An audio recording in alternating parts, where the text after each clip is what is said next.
Olá pessoal, Edson Cordeiro da loja Bonsai do Estúdio Bonsai Essência. Estamos aqui novamente com mais um vídeo do nosso quadro Antes e Depois Comentado.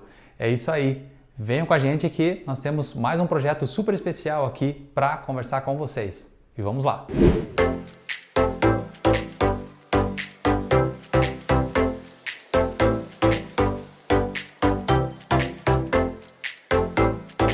Então vamos lá pessoal, hoje a nossa planta para avaliação é um Shinpaku Kishu. Opa, mais um Shinpaku Kishu? Não necessariamente, hoje nós temos uma planta super especial aqui, tá? Uma planta com bastante história, com bastante trajetória para a gente conversar. Bom, vocês provavelmente que estão no mundo do bonsai devem ter ouvido falar, devem conhecer aí o mestre Osamu Hidaka, né? O saudoso mestre, já nos deixou aí tem um tempo, né? O mestre Osamu Hidaka deixou pra gente um verdadeiro legado, gente, né? Coisa de mestre mesmo, né? Quando a gente fala de legado, isso realmente é coisa de mestre, né? Então, o mestre Hidaka, ele foi quem inseriu algumas, né? Ou várias espécies que a gente não tinha aqui no Brasil para o cultivo do bonsai, né? E uma delas, super especial, é Shinpaku Itoigawa, né? Hoje nós sabemos, claro, que existem várias, né, espécies de Itoigawa e ele, inclusive, tentou introduzir algumas que não deram certo, mas, né, introduziu uma espécie que deu muito certo e que a gente tem hoje em dia, né, em várias regiões aí do Brasil sendo cultivadas. E, é claro, aqui em Curitiba, né, e aqui na loja Bonsai nós temos também, né?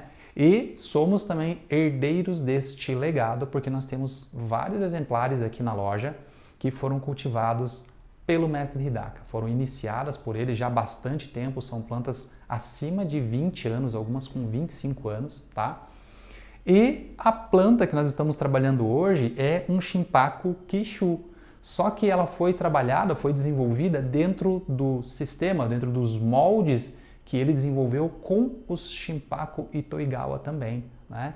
Mas o que é isso? Que sistema é esse? Bom, ele começou fazendo as mudas lá, estaqueando mesmo, né, para multiplicar a espécie, no caso, o Itoigawa, né, e fez o mesmo processo com algumas espécies diferentes, né, como por exemplo, um que quase a gente não ouve falar, por enquanto, que é o Shinpaku Hokkaido, tá, que é um outro tipo de Shinpaku, e ele fez também alguns experimentos com o Shinpaku Kishu, que é esse que a gente está vendo aqui, né. E como que seria isso? Bom, plantou de estaca, foi desenvolvendo, chegou numa altura, traçou o primeiro movimento, bem marcado, bem torcido, deixou a planta crescer livremente para fixar bem esse primeiro movimento de linha de tronco e depois deu uma organizada em alguns galhos. Bom, em vida foi o que ele conseguiu fazer, gente, né? Foi o que ele conseguiu produzir com estas espécies, tá? Então hoje, como eu disse, somos herdeiros deste trabalho, né? Deste material que o mestre tão carinhosamente trabalhou, desenvolveu para a gente. E, como eu disse para vocês, a gente vai ver aqui pelas etiquetinhas, né? Que são os clássicos aí que identificam as árvores que o nosso mestre Hidaka trabalhou, né? Então funciona ali meio como uma assinatura, né? Uma marca de identidade das plantas dele, as etiquetinhas de latinha, onde ele marcava, né? Um processo, né? Uma manutenção ou uma adubação, alguma coisa nesse sentido, tá bom? E este Shinpaku Kishu, então, fazia parte, né, ou faz parte deste que eu considero aí vamos dizer assim, um lote histórico, né, trabalhado diretamente pelo mestre Hidaka, né, iniciado. E, como disse, somos herdeiros deste legado, né, eu e várias outras pessoas que também temos plantas do mestre, né, e eu tive a oportunidade de trabalhar este Shinpaku Kishu para uma pessoa super especial aqui para nós, que é o César. O César, ele é aluno nosso do projeto O Bonsai Play, né? E eu estou dando suporte para ele agora. E o César, então, adquiriu essa planta aqui para preencher aí a ideia, o conceito de musa. Vocês já ouviram falar? Vou dar essa dica para vocês também aqui, tá? A ideia de musa é muito simples. Quem está começando no bonsai, né? E de repente está empolgado, está estudando, tem bastante planta, está com aquele mundaréu na bancada, montou bancada e está com um monte de escorredor, um monte de cuia, um monte de bacia. É normal para todo mundo que está começando, né? A gente se empolga e quer fazer bonsai de tudo e preenche espaço e isso tudo dá trabalho, né? Só que a gente tem um monte de projetos normalmente, né? Não tem nada de errado com isso, né? Desde que a gente tenha um objetivo, claro, onde a gente quer chegar, enfim, tudo bem. Mas e qual é a ideia da musa? Bom, é muito simples. Musa para a nossa inspiração, né? Para que a gente se motive. Então, ter uma planta de um grau mais avançado, uma planta com histórico, né? Que tenha realmente aí vários anos já de trabalho, um certo nível de maturidade também, e que nos inspire. Esse é o papel da musa, né?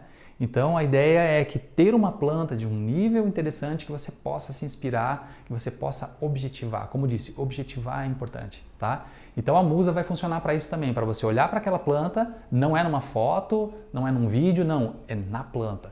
Você poder girar em volta dela, perceber as nuances, as variações, os detalhes e poder se inspirar para continuar motivado e desenvolver os seus trabalhos, tá? É para isso que serve a musa. Então, esta é a candidata à musa aí do nosso estimado amigo César, a quem desde já eu agradeço profundamente pela oportunidade, porque sempre digo que trabalhar plantas de excelente qualidade, é claro, é maravilhoso, mas trabalhar uma planta aí que tem essa origem tão nobre, né, de um grande mestre, de um grande ícone do bonsai brasileiro, é sempre realmente, sim, de uma grande satisfação, né, poder fazer parte disso, fazer parte deste momento da história da árvore também com a minha colaboração, tá bom? Então é isso, um pouquinho da história da árvore, né?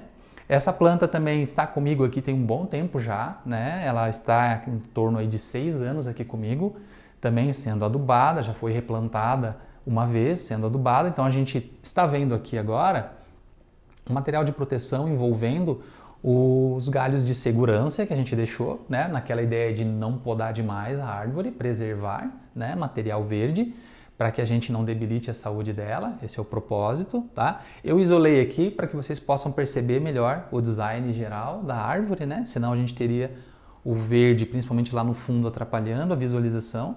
Então tá bem acomodadinho, bem protegido, justamente para que vocês possam visualizar aqui qual é a ideia, né? Onde foi que a gente conseguiu chegar nesse primeiro trabalho, né?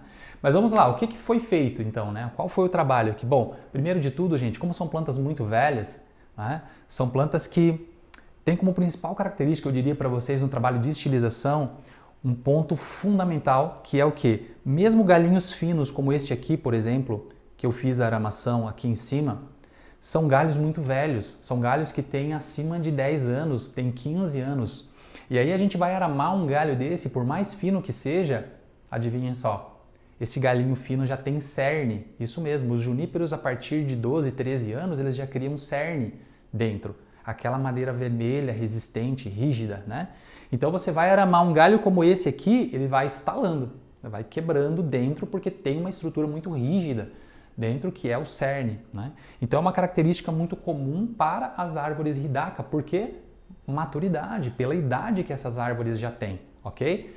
Então é perfeitamente normal. Então a gente precisa de bastante proteção, precisa de bastante cuidado. O que dizer então de galhos mais grossos, né? Aqui e esse da parte de baixo aqui, inspira muito cuidado, tá? Para a gente realmente não romper a ponto de romper a estrutura interna e chegar a romper a externa também, que aí a gente pode ter problema de perda de umidade e até perder um ramo ou perder um galho.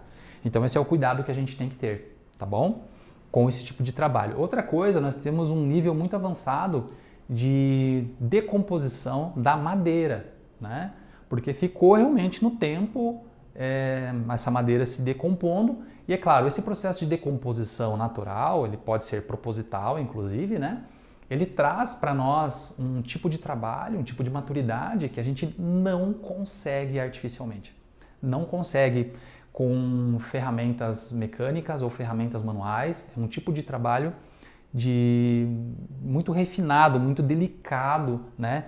A gente vai ver no detalhe da madeira morta que tem pontos com muita sutileza, muita delicadeza e que aconteceu naturalmente, né? Não é a minha obra, mas é a obra da natureza realmente acontecendo, tá? E aqui entrou aquele trabalho que eu sempre divulgo, que é o trabalho de tratamento dessa madeira para a preservação. Então nós temos uma maturação até aqui, só que agora eu tenho que passar a preservar um pouco dessa madeira, porque se ela começar a apodrecer demais, perder demais, então existe um limite para isso também. Porque senão eu vou ficar logo só com o cerne da planta, né? Como as nossas plantas são plantas todas criadas, como eu estou sugerindo dessa daqui, a partir de uma estaca, então são plantas de viveiro, elas crescem com a madeira mole, né? Com muito material mole e que apodrece com muita facilidade, né? Como disse, leva um tempo para formar a cerne. Então a gente precisa cuidar, preservar esta madeira. Então aqui no caso a gente deu uma segurada nesse processo aplicando o Stem Impregnante, que é o produto que eu utilizo aqui. Stem Impregnante da marca Suvinil, que é o melhor que eu testei aqui e obtive melhores resultados, então portanto eu recomendo para vocês aí, tá? Para dar uma segurada para essa madeira então não apodrecer tão rapidamente a partir de agora, né? E eu consegui ter alguns resultados muito bacanas aqui, porque eu tive áreas também que eu descasquei recentemente. Então criou o efeito de contraste muito bonito entre madeira recém-descascada, né? Então lisa, polida, e madeira com bastante degradação. Então a gente tem uma diferença, né? Um contraste de textura. E esse contraste é muito legal, né? Porque eles indicam, eles põem uma linha de tempo, digamos assim, pra gente, né? A gente consegue perceber a madeira mais antiga, com uma história mais antiga também, degradação, e a madeira que recentemente foi agredida e acabou descascando, né? Isso é uma característica muito bacana para a gente ter nas nossas plantas, né? Essa noção de linha de tempo fica muito legal mesmo, né? Agrega valor aos nossos trabalhos. E é claro, um junípero, como disse para vocês, histórico como esse, né? A gente tem que botar capricho, tem que trabalhar com bastante esmero, porque, como disse, é uma planta histórica, né? Tem um grande valor por si só. Então eu preciso continuar agregando valor, né, nesse trabalho. Esta é a ideia, tá bom? Então estes seriam os principais pontos, né? Muita proteção, muito capricho e cuidado, né? Muito capricho também na madeira morta, com a preservação.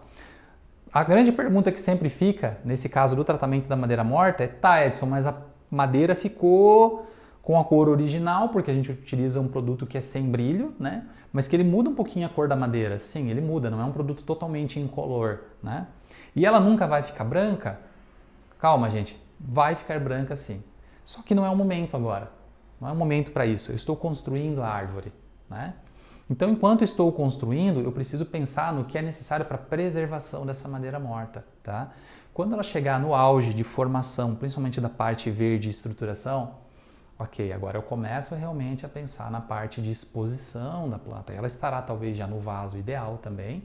E aí sim eu vou começar a trabalhar para que fique com a madeira branca. E sim, eu faço um tratamento bem profundo com o Stem Impregnante, mas que me permite depois, lá na frente, dar uma leve polida na superfície para remover os possíveis excessos desse produto e aplicar a famosa cauda sulfocálcica ou lime sulfur, né?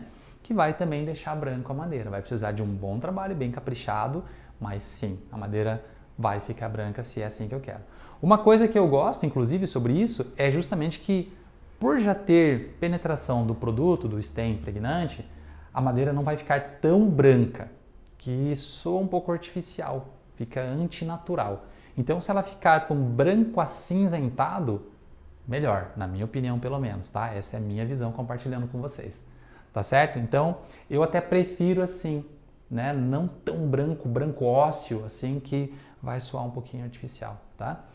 Bom, quanto ao design da planta, a gente vai ver aqui que ela começou como uma estrutura de nebária ali, a gente pode ver muito interessante, com bastante raiz exposta, firmemente agarrada no solo, e eu quis trazer valor para isso, pensando na inclinação, uma planta que realmente está se agarrando com todas as forças para não cair, né? E a gente tem aqui todos os indícios, né, de madeira morta que são de que realmente para o lado de lá, né, no sentido de leitura, no lado direito as coisas não estão muito fáceis, a planta não consegue, né, a árvore não consegue crescer para aquele lado. Então ela se obrigou realmente a direcionar todo o crescimento, né, no melhor sentido de leitura oriental, que é então, né, da direita para a esquerda. Essa árvore se movimenta melhor, né? É melhor visualizada na leitura oriental, da direita para a esquerda, tá? Então tem um fluir bacana, né? Eu construí várias informações aqui que se movimentam para o mesmo lado, então vai lá o primeiro galho e o movimento dos próprios patamares e repete aqui em um segundo galho e no terceiro galho que monta a copa. E é claro, o eixo geral de inclinação da árvore também se move, né, da direita para a esquerda. Nós temos um eixo principal aqui, que é da copa, né, o movimento primário, e depois um movimento secundário diagonal descendente aqui para onde aponta essa linha dos galhos, tá certo? Bom, seria essa a ideia. Eu gostei bastante da fluidez que tem, né? E nós vamos ver também, eu desenhei um projeto aí para o nosso amigo César, vocês vão ver aí depois, no finalzinho do vídeo, a gente vai ter a imagem desse projeto para que vocês possam apreciar também. E eu estou sugerindo lá um vaso Kurama, né? E eu acredito que neste caso é onde exatamente a gente está justificando a possibilidade de um vaso Kurama por conta do quê? Da inclinação do nebari, a inclinação da base da árvore, porque o Kurama tem essa propriedade, né? Ele nos permite plantar a árvore com uma inclinação, com uma angulação de base, que é muito importante e fundamental para alguns projetos, e este é um deles, tá? Porque a gente vai conseguir, então, dar muita expressividade para esse nebari, que, como disse, está firme, parece firmemente agarrado para não cair, para não virar, né? Vai fazer muito sentido, então, dentro de um Kurama. Agora, já adianto que esse Kurama que está aí no projeto é uma ideia inicial que pode mudar. Pode ser que eu ainda pense em um design diferente para esse vaso, mas de momento é isso que a gente vai ter ali, tá bom?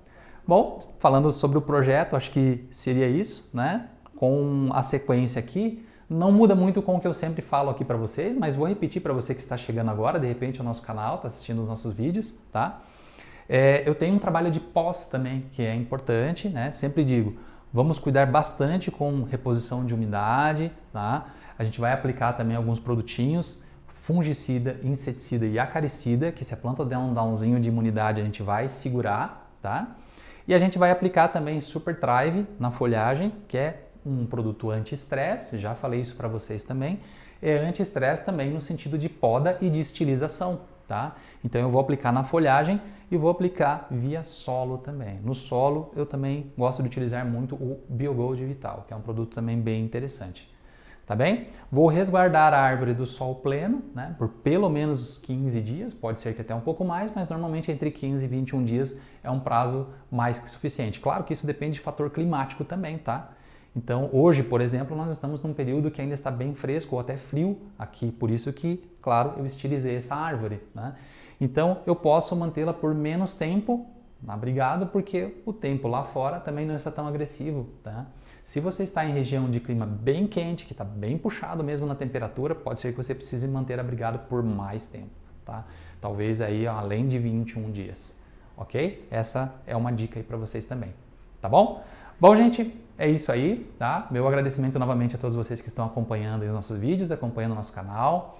Deixem aí o seu like, tá? Curtam, compartilhem também, é importante pra gente, tá? Nosso mais sincero muito obrigado, falo em nome de toda a equipe O Bonsai. E fiquem aí então com a imagem do antes e depois e também com o projeto. E deixem seus comentários pra gente, também é bacana saber, né, o que vocês estão achando aí dos nossos projetos, tá bom? E é isso, logo logo tem mais vídeos para vocês. Até!